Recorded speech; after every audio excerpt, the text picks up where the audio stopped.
More details now on a fiery balloon crash in Massachusetts that injured 5 people.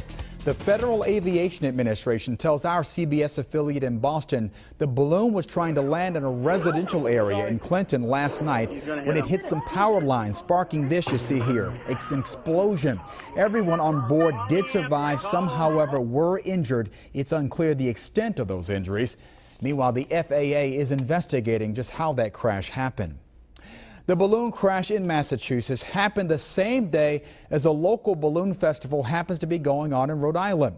The 36th annual South County Hot Air Balloon Festival started Friday and ends today. Eyewitness News reporter Brian Yocono has in-depth coverage now on how hot air balloon pilots at that festival keep their passengers safe.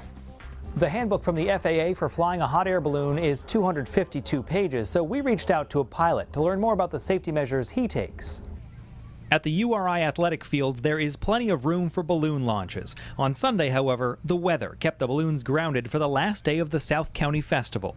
But after seeing the amateur video of a balloon making contact with electrical wires in Clinton, Massachusetts, we wanted to know firsthand what kind of safety measures are taken for these massive aircraft. We have a checklist that we use before we set up and inflate. Just 1, 2, 3, 4, 5, just go through the checklist, make sure everything is the way it's supposed to be.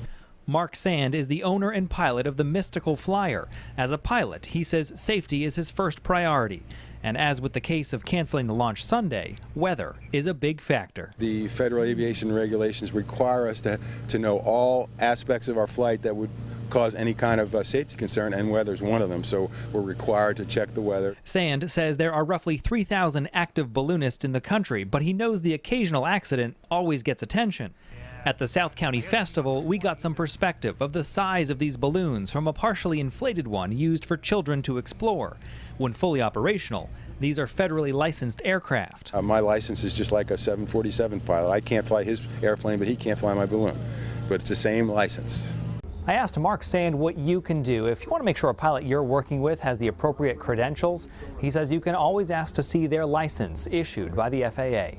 In the newsroom, Brian Yocono, Eyewitness News.